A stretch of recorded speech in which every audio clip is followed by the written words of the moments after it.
So, this is me. My name is Zach Smith. I own Chariot Financial, and I've been in the mortgage industry for over 20 years now. I feel like feel like I'm dating myself there, but I've been in the mortgage industry for about 10 years, or I'm sorry, 20 years, and have originated a lot of programs over the years. When I first started back in 2003, they had the old 228 programs, which were horrific programs, and which really led to a lot of the downturn in the housing market. You had a fixed loan for 2 years, and then it would balloon on you the third year. Well, the problem with some of those loans is that they'd be fixed for 2 years, and then they'd have a 3 or 4 year prepayment penalty. So if you tried to refinance, you'd have to pay a bunch of money to do that. And also, they had a lot of the stated programs and all kinds of stuff going on at that time. And it just was not a great move for a lot of the financial industries because it just didn't work, and then we had the big implosion in 2008. Anyways, the point I'm trying to make, this is probably the best program that I know of, aside from our all-in-one simple interest loans. That's also a very good program as well. It's basically a first lien HELOC. Those are incredible programs. People are paying their homes off, paying much less in interest, because as you know, if you pay simple interest, you pay much less in interest than you would on a amortization. And we'll go into a little bit of that here during the presentation as well. So what are we going to go over in this presentation? Well, the first thing is who are typical clients that we see for the reverse mortgage, what a reverse mortgage is, what a reverse mortgage is not, why people are choosing the reverse mortgage as a retirement planning tool, and how do they work in simple terms. Now, we only go for about a half hour, so if you want a full consultation, no worries. You can always contact me at happyhousetoday.com or chariotreverse.com, and you can schedule time with me, or you can just give me a call too. I'm one of those people, I pick up the phone when people call. So who are typical clients that we see? So we see a few types of clients. This loan works for all walks of life, all kinds of folks, people who are struggling to make their mortgage payment, people who own their homes free and clear. So we work with all types of clients, but these are the most typical clients that we see with the reverse mortgage. First and foremost is people who are struggling with cash flow. One of the things that unfortunately happens is once we retire, a lot of times we're living off of a fixed income. So things like Social Security, pensions, things like that. A lot of times people don't want to work into their 60s and 70s. They want to work on what they're passionate about. They want to do their art, or they want to volunteer or something like that. They don't want to get up and just keep going to work. We were working with someone about a year or two ago, and it was right after the pandemic, and she wanted to retire, but she couldn't because she had a big mortgage payment. So I, just trying to start conversation with her, I said, hey, yeah, she was a florist at one of the local grocery stores here. And I said, hey, you must really enjoy your work. You must really like what you do. She looked me dead in the eye and she said, I hate it. And I was kind of taken aback. I was, whoa, okay. Because she was a florist. She worked in the grocery store. So during those dark days of the pandemic, she was considered an essential employee. So she had to put herself together every day and go, and a great deal of fear that she was dealing with just so she could go to work and kind of make it through the day. Well, she couldn't retire because she had a large mortgage payment. So what we did in her situation was we converted her loan into a payment optional program. And that's one thing I think a lot of people misunderstand about the reverse mortgage. People look at the reverse mortgage and say, oh, it's negatively amortizing, and then they just shut off. They don't even look at the rest of it. But that is really a choice. You can still make a monthly payment with a reverse mortgage. It's just they make it optional. So if you get a reverse mortgage and you want to pay the whole thing off and pay it just like a normal amortized loan, you can certainly do that. You're just not forced to do that. So they kind of leave that up to you. You want to make a payment one month, great. You want to skip it one month, you can do that as well. And then that payment would just go on top of the balance. Those are the folks, number one client are people who are struggling with cash flow. Secondly, so anyways, back to her story, we put her mortgage into a payment optional program. Now that freed up about $1,200 to $1,400 per month. She's able to retire. She's living happily in Golden, and she loves the program. And that's one thing I would really encourage those of you who are thinking about this. There's a lot of different information out there, but what I would encourage you to do is ask someone who has a reverse mortgage and see how it's working out for them. That's going to be, in my opinion, the best way for you to get an honest assessment of how it's working out for folks. So secondly, older adults that are in need of relief from high monthly payments from debts like a mortgage loan, credit cards, car payments, medical bills, the list goes on and on and on.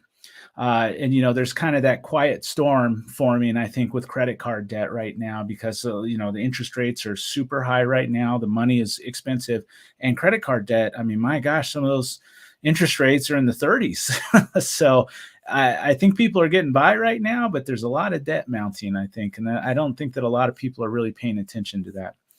Also, retirees looking to establish a safety net for unforeseen costs. So a lot of folks will ask me, well, or they say, I have my, own my home free and clear. Well, we actually have a lot of folks who do a reverse mortgage that open up that line of credit, even though they own their home free and clear.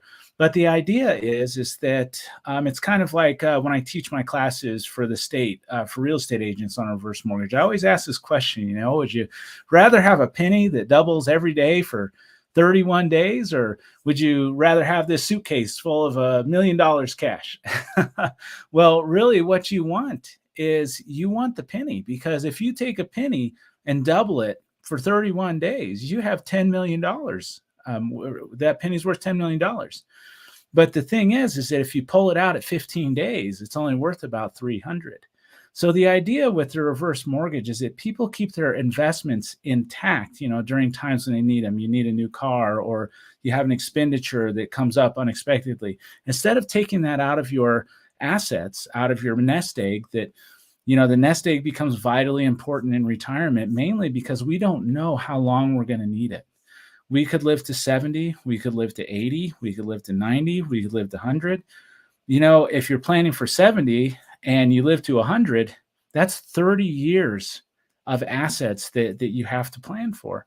So keeping your nest egg intact, keeping that growing, realizing that rule of 72 and not touching that, just like the penny, you just want to keep it in the market there, or keep it in your investments, is really the idea.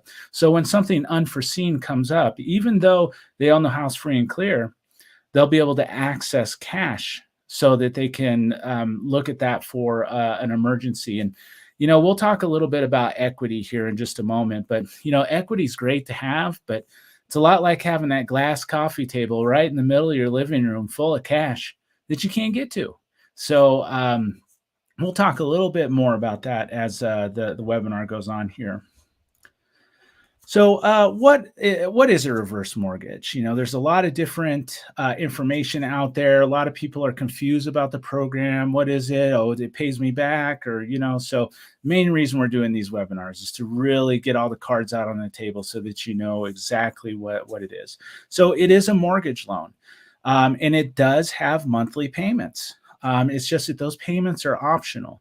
There was a big conglomerate about 4 or 5 years ago. They got in a lot of trouble. They got sued by the Federal Trade Commission because they were going out there to folks, just saying that, hey, the reverse mortgage is going to eliminate your mortgage payment. Well, that's a little bit misleading, because there is a monthly payment. It's just that it's optional. If you want to make a monthly payment, you can. But if you don't, then you just let it add on to the balance of the loan.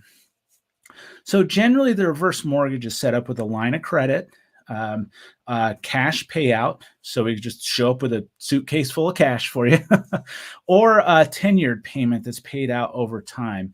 This is a very flexible product, the tenured payment. Most people choose not to go with that tenured option because they don't get back as much as they think they're going to get back.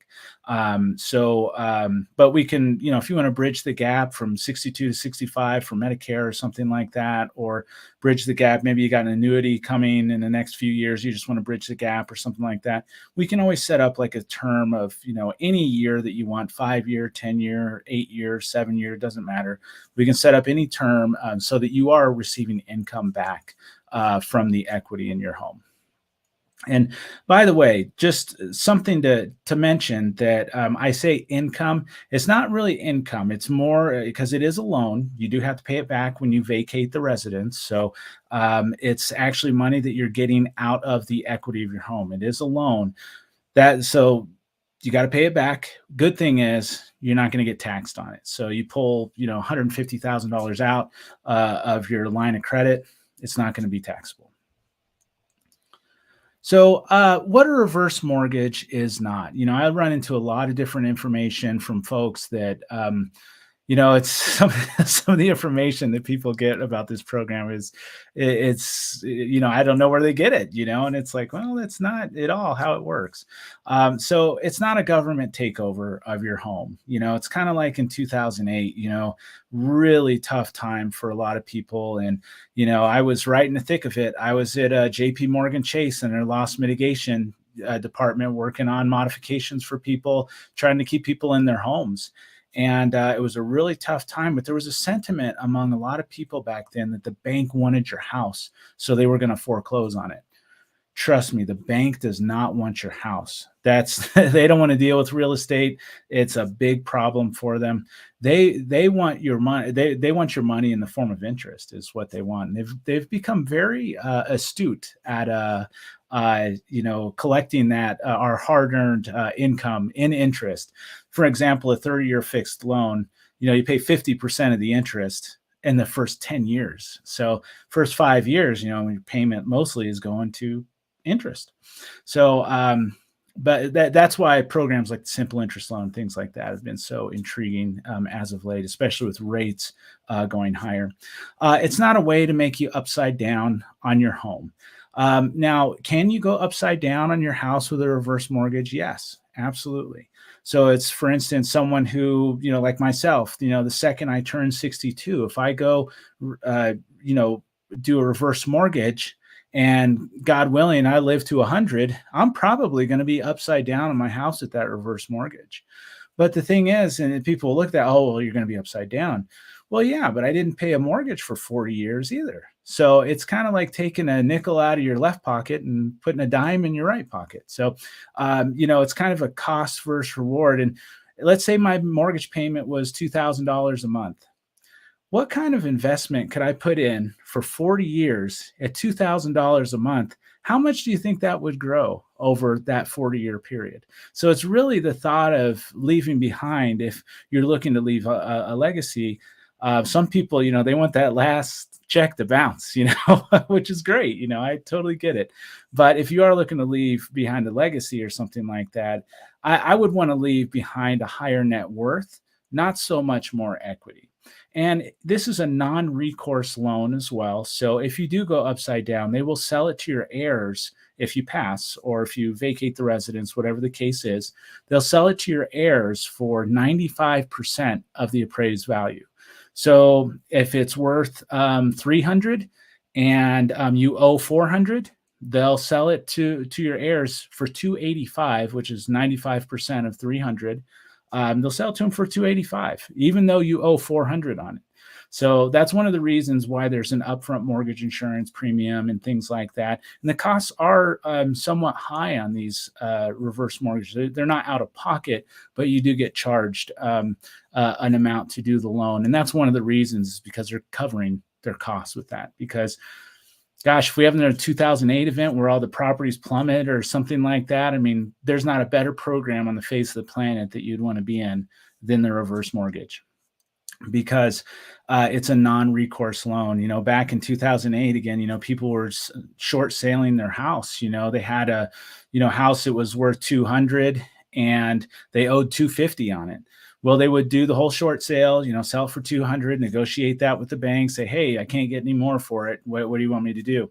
Well, at the end of the year, they get a 1099 from the bank saying, hey, we had to cut our losses by 50 grand. You're going to go ahead and have to pay taxes on that. So, in that situation, with this being a non-recourse loan, that would never happen with a reverse mortgage. Third thing is it's not a payment-free mortgage. There is a monthly payment. It's just optional. So why are so many people choosing this financing option right now? Why is this such a popular program? Well, in my opinion, it really boils down to two things.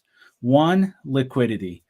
Again, having equity is great, but unfortunately, we can't take a picture of our house and go down to the grocery store and pay for our groceries with it. It's just, equity is not liquid. We can't eat it. And long-term financial planning. There's been a lot of studies in regards to using home equity. And quite frankly, for most retirees and for most people, your home is your largest asset. So to exclude that from your whole, gestalt financial planning view is, in my opinion, a mistake. And we've actually had a lot of studies done that show that if you include your home equity in your long-term financial planning, the survivability rate of your assets increases exponentially. And we'll go over some stuff with that in just a moment. So again, home equity and liquidity. Equity is great to have, but unfortunately, it is not liquid. Again, it's a lot like having that glass coffee table right in the middle of your living room full of cash that you can't get to. So you're sitting on your couch, kick your feet up on the table. Oh, look at all that cash. That's awesome. Well, can't get to it, and a lot of people are in that situation where they're cash poor or cash flow poor and equity rich. So, that's just one of the things that it's nice to have that equity, but quite frankly, it doesn't do you any good in retirement unless you can put it to work. Again, we can't take a picture of our home and go to the cashier at the grocery store and try to pay for our groceries with it. So why does this matter in retirement? Why does liquidity matter? Well, most retirees, again, they're on a fixed income and they have limited cash flow. Again, people don't want to be working into their 60s and 70s. And like the example I gave earlier, this lady, she just wanted to retire. No one had ever talked to her about a reverse mortgage. She thought she was stuck. She thought she had to go into work every day because there was no other option. She thought it was just, hey, this is my life. I just got to deal with it. Finally, one of my referral partners said, hey, would you, she wants to speak with you. So I got a call from her and we worked through her whole situation. And this was like one of those closings where people are weeping at closing because their entire life changes overnight. I mean, it's just an incredible thing. So, again, most people don't want to work in their 60s and 70s. Unforeseen medical expenses can liquidate retirement assets prematurely. I mean, it's still the number one cause for bankruptcy in the United States is medical bills. So the reverse mortgage solves this problem of liquidity in a few ways. One, the reverse mortgage is designed to help older adults to access equity when you need it. So that glass coffee table full of cash just gives you a little drawer. When you need the money, you take it out. When you don't need it, then you just put it back. That's the beauty of the line of credit is that you can pay it down. You can you can borrow from it. And there's two unique features about the line of credit with the reverse mortgage. Number one, there's no required monthly payment. So you take 40 grand out, you want to invest it, or you want to buy a Lamborghini, well, maybe not for 40 grand, but you want to buy something, or, you need it for medical bills or whatever. You're not going to be required to make a monthly payment for that 40,000. Number two, it's got a built-in growth feature so that you're going to get access to more equity year over year. So it's almost like having another savings account in the sense that your line of credit may start off at 50,000 and then the next year it may go to 60, next year 75, 80, 100. So, if you don't touch that line of credit in 10 years, you may have started off at 50, you may be at 150 in 10 years. And the thing about that is that it grows based on the interest rate. Well, guess where interest rates are at? Money's a little bit more expensive. Now, the Fed didn't raise the rates today. The people thought that they might, but they didn't raise them today. They kept them steady. But people who have a reverse mortgage line of credit right now, they're getting 7, 8% growth on those right now. So high interest rates are actually not a bad thing when it comes to your reverse mortgage line of credit. So the reverse mortgage as a planning tool, financial planning tool. Some Americans are living longer, which creates a lot of concern about running out of assets in retirement. Wade Pfau is a prolific writer about financial planning as it pertains to home equity and retirement. And he usually makes the analogy of a mountain. You climb the mountain, you're working towards that retirement. When you get to the peak, you're retired. Oh, yay, I'm retired. I got to the peak. I finally am able to hang it up and, work on my passion and do the things that I want to do. Well, every mountaineer knows that the most dangerous time is descending. It's not ascending the mountain, it's descending, because if you make a wrong step, you can fall much further. And that's the same thing applies to retirement. To make sound financial decisions in retirement is vitally important because you don't have as much time to make up as you did when you were younger. So it's vitally important that you make the right decisions with that. The research of Harold Avensky, Sean Pfeiffer, and John Salter of Texas Tech University published an article about the academic acceptance of the reverse mortgage product as it pertains to survivability rates of one's asset when using their home equity in their retirement plan. So there's been several studies that have been done. Sachs and Sachs did a coordinated study, Texas Tech again. And as you can see with each study, if you incorporate your home equity into your financial plan, for instance, people who, are, in a bear market, if the stocks are doing really poorly, a lot of people will panic and pull their money out. Well, that's really the worst thing you can do, because it's kind of like a double whammy. Not only are you pulling money out, but then the value of the money is going down as well. So you're basically buying high and selling low. So to keep your money in the market, generally you're going to see returns, but you have to give it time. You can't willy-nilly just pull stuff out. So if people are living off a retirement account in those down years when things aren't doing well, how about we just let the money sit? Just let your retirement sit and then pull it out, live off of your line of credit. That's a strategy that people have done, and it's shown to increase profits year over year when you're working with the reverse mortgage loan. So basically, all the graphs here show that if you incorporate home equity, the survivability rates are going to increase exponentially. This is if you ignore home equity, and generally that's how it goes.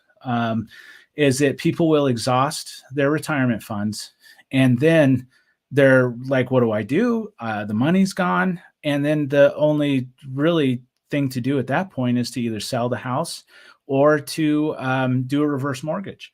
Now, if you're averse to doing a reverse mortgage, and a lot of the financial gurus out there, their advice is to sell your house and just live off of the net proceeds. I don't think that's a very good idea, in my opinion, because, it's the whole thing I tell my first-time home buyers. If you're renting, and the cost of renting right now, my gosh, and the places you have to be renting to get it, if you're renting, you're still paying a mortgage. You're just not paying your mortgage. So you'd much rather be in a situation where you can, at least stay in your home and not have to worry about making a monthly payment.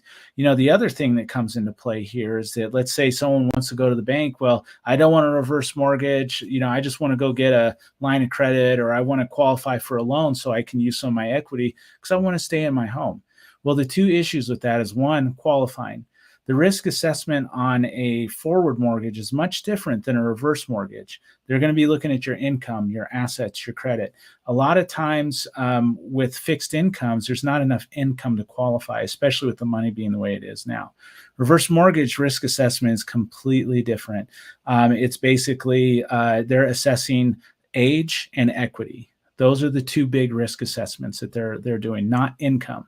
So it makes it a much, much easier program for older adults who are on a fixed income. So let's see here. So, there's a lot of different types of reverse mortgages. The main one that you're going to see and is most prevalent right now, especially after the interest rate hikes, a lot of the conventional type programs have gone away. They're too risky for some of these investors, so they're not going to do them with in a high interest rate environment. But the HECMs are a government sponsored program. They are FHA loan, so those are actually going quite strong right now. So the term HECM is an acronym for Home Equity Conversion Mortgage. It's FHA's version of the reverse mortgage and the most common. HECM loans are administered by HUD and come with certain protections for the homeowner. These include a non-recourse feature. So if you owe more on the property than what it's worth, they can't come after you for the deficiency.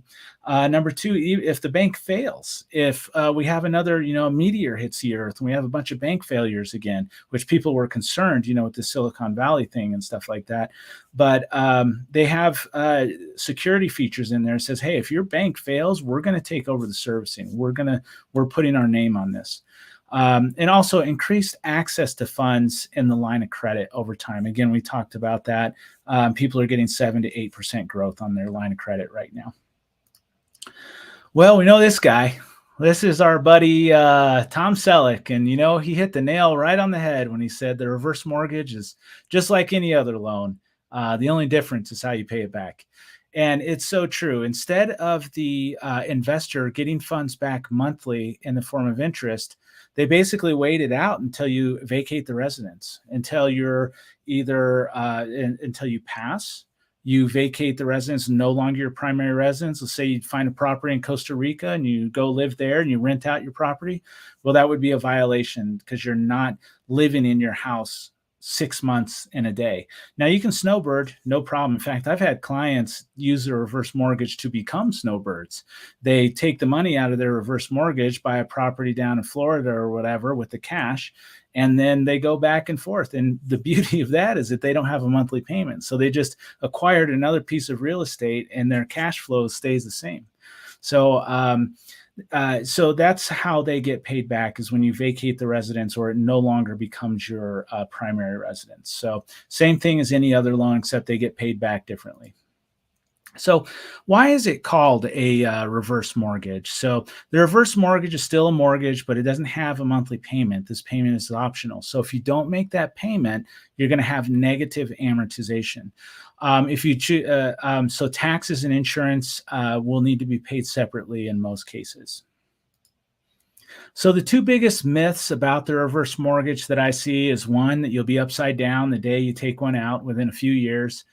Couldn't be further from the truth. We can only go to 40 to 50% of your equity on these reverse mortgages. So you do need a significant amount of equity. So what that means is your risk of going upside down is pretty slim. Unless you're in it for 20, 30, 40 years, then you could possibly go upside down. But again, you're not paying your mortgage for 20 or 30 years. So you no longer own title to the home is the other myth that I hear. This is just like any other loan. There's a lien on the property, just like if you have a forward mortgage or a home equity line on your property right now. You have a deed of trust and you have a lien on your property with the bank. So it's no different from any other loan. 3 ways to structure the reverse mortgage. We can set up a line of credit. That's by far the most popular because it adds so much flexibility. You can take out of it if you want, but if you don't want to take out of it, you don't need to. So it becomes like a financial safety net.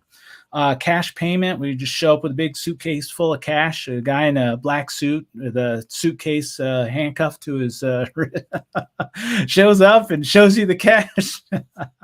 Just kidding. We just wire it right in your bank account.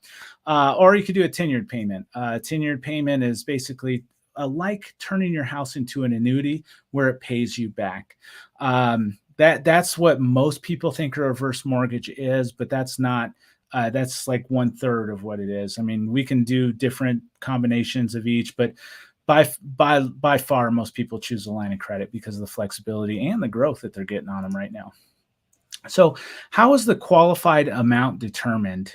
So, the age will determine the amount that the borrower will qualify. So, it's a lot like life insurance in the sense that they use actuary tables to determine what you qualify for.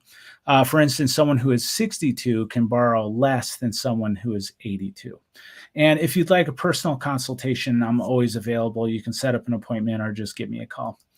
Well, that's all I got for you today, folks. It's a half hour. We try to keep these kind of short and sweet.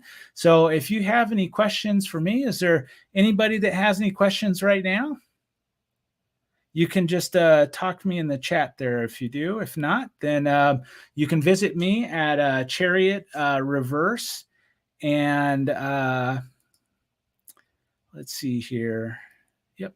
Okay, no questions. So, yeah, if you have questions for me, just feel free to give me a ring or visit Chariot Reverse. And I have a bunch of information. I have past webinars on my YouTube channel and on my Facebook page. So you can certainly take a look at those.